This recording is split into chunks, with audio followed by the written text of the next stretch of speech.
Varity was 22 years old when she arrived in New York City with only a small suitcase and a big dream. She wanted to become an actress, someone who could move people's hearts through stories and emotions. But New York was not kind to dreamers. She had no family, no friends, and almost no money. Her tiny apartment had one old bed, a broken chair, and a window that looked out at a noisy street. Every day she worked at small part-time jobs just to pay for rent and food. Sometimes she skipped meals to save money, but she never stopped believing that one day things would get better. She went to many auditions, waiting in long lines with hundreds of other hopeful faces. Each time she tried her best, but the answer was always no. They said she was too young, too inexperienced, not the right look. Still, every morning she woke up early, looked in the mirror, and whispered to herself, "You can do this." Deep inside, she was scared, but she would not give up. Her story begins with that mix of hope and struggle, a dreamer standing alone in the city that never sleeps. Verity's days followed the same tiring rhythm. Every morning she woke up early, went to auditions, and waited in long lines with other actors. She carried her small folder of scripts and tried to smile even when she felt nervous. Every week ended the same way, another rejection, another, "We'll call you if we need you." Still, she refused to give up. At night, she practiced her lines in front of the mirror, pretending the small reflection of herself was a real audience. Her manager, Mr. Paul, often called to check on her. He was kind, but his voice usually brought disappointment. "They went with someone else, Varity," he would say gently. She always thanked him and said, "Maybe next time." Money was tight. Dinner was often a cup of instant noodles or a piece of bread. Sometimes, she sat by her window, watching strangers pass by on the busy New York street, imagining what it would feel like to be famous, to finally be seen. One night, as she stared at the city lights, she whispered a small prayer, "Please, just one chance." The next day, her phone rang. It was Mr. Paul, but this time, his voice sounded different. Something strange was about to happen. Varity arrived at William's mansion on a cold afternoon. The house was huge and quiet, filled with expensive paintings and the scent of polished wood. When she met William for the first time, she felt both intimidated and confused. He was tall, neatly dressed in a black suit, with eyes that looked tired but sharp.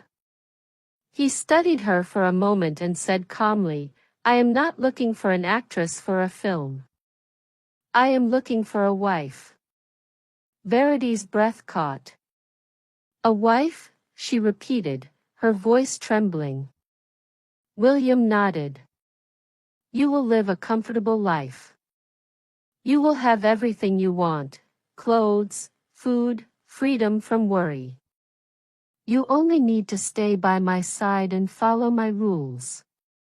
He spoke as if he were offering a business deal, not a marriage. Then he added, "I will pay you $10,000 every month. You have one night to think about it." That night, Verity could not sleep. She looked at her small apartment, her old shoes, and the unpaid bills on the table. The dream she once chased now felt far away, fading under the weight of hunger and loneliness. "Is survival worth this?" she whispered to herself. But by morning, she had made her choice. The marriage happened quietly, with no family, no friends, and no love. William gave her diamonds, fine dresses, and servants who called her Madam. But his eyes never softened. He spoke to her politely but without warmth. His door was always closed. One rule was clear: she must never enter his office. Weeks passed. Verity smiled at parties, pretending to be happy. But deep down, she felt trapped in a golden cage. One evening, at a grand party, a woman approached her. She was elegant but cold, her eyes full of anger. "Hello, Verity," she said. "I'm Jennifer, William's ex-wife." Before Verity could speak, Jennifer leaned closer and whispered, "Do you know why he married you? He must stay married for 1 full year to inherit his family's fortune. You are not his wife. You are his contract." Verity felt her knees weaken. The lights, the laughter, the diamonds, they all blurred. When she later confronted William, he denied nothing. "Don't listen to her," he said softly. But his silence afterward told her everything. The mansion felt emptier each day. The silence was heavy, broken only by the ticking of a clock in the hall. Verity often sat by the window, staring into the dark garden, wondering what kind of life she had chosen. She had money, but no warmth. Comfort, but no connection. Then one afternoon, she met William's son, Pete. He was 27, handsome, but with a sharp and bitter look in his eyes. From the first moment, he made it clear he despised her. "You are a gold digger," he said coldly. "You only want my father's money." His words hurt, but Verity also saw something behind his anger: pain, confusion, maybe even jealousy.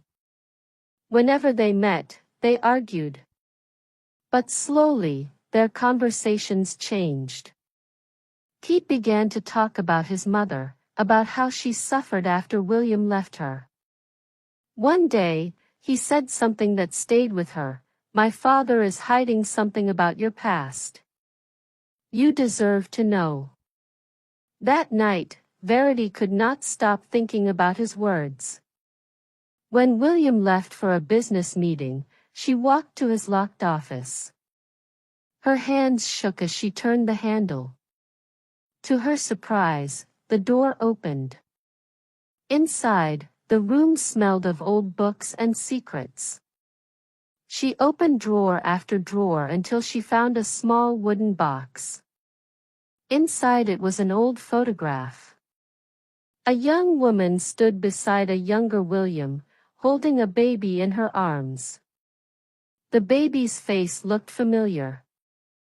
Verity felt her heart stop. It was her. When William returned home, she held up the photo. "What is this?" she asked, her voice trembling. William looked at it for a long time, then sighed deeply. "That woman was your mother, Brenda.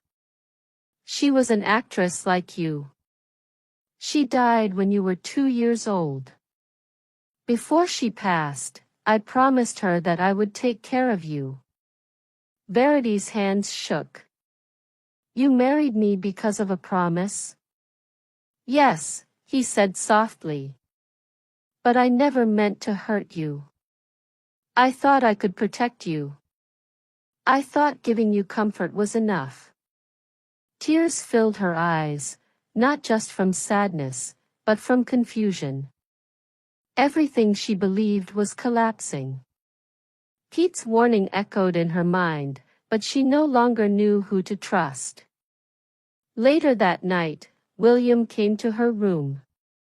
His eyes looked tired, but gentle. "Verity," he said, "I never planned to fall in love with you, but I did." For the first time, she saw truth in his face, a fragile kind of love, born from guilt and time.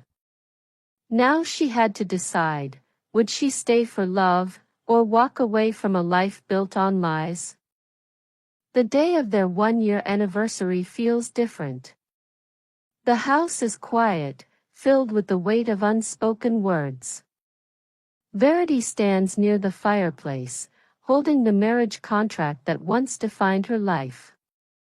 The paper represents everything between them, the lies, the deal, the loneliness, and the pain. With steady hands, she throws it into the fire and watches as the flames slowly consume it. The ink fades, and so does her old self. She turns to William and says gently, "If I stay, it won't be for money. It will be for something real." William watches her in silence, then tears his own copy of the contract. For the first time, his expression softens. A faint, genuine smile appears, not out of pride, but relief. From that day forward, Verity begins to rebuild her life. She returns to her dream of acting, this time with courage rather than desperation. Her first small film role brings her joy that no amount of money ever could. William supports her quietly, never controlling her, never buying her love. Their relationship slowly transforms from a business arrangement into a bond built on honesty and respect. Pete eventually leaves the house, furious about losing the inheritance. But Verity does not look back.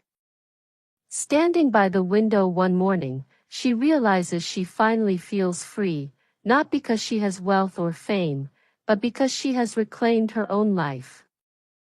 In the quiet morning light, Verity speaks softly, her voice calm and full of understanding. "I once believed that money could fix everything," she says. "I thought comfort would take away loneliness, and wealth would make me happy. But I was wrong. I learned that love without honesty means nothing, and money without love feels empty. Real happiness does not come from what you have. It comes from who you are and how you treat others." She looks out the window, where sunlight touches the garden she once feared to enter. The same city that once made her feel small now feels full of life and hope. She remembers the frightened girl who came to New York with a suitcase and a dream. That girl thought success was fame. Now she knows that success is peace of mind. Verity has learned that promises made from the heart are worth more than any contract written on paper. She no longer measures her life by money or luxury, but by love, truth, and freedom. The story closes with her gentle smile, her heart light at last. She whispers to herself, "Love is not about what you get. It is about what you give, and who you become." If you enjoyed this story, please like, comment, share, and subscribe for more emotional English stories that help you learn English through story and discover meaningful life lessons.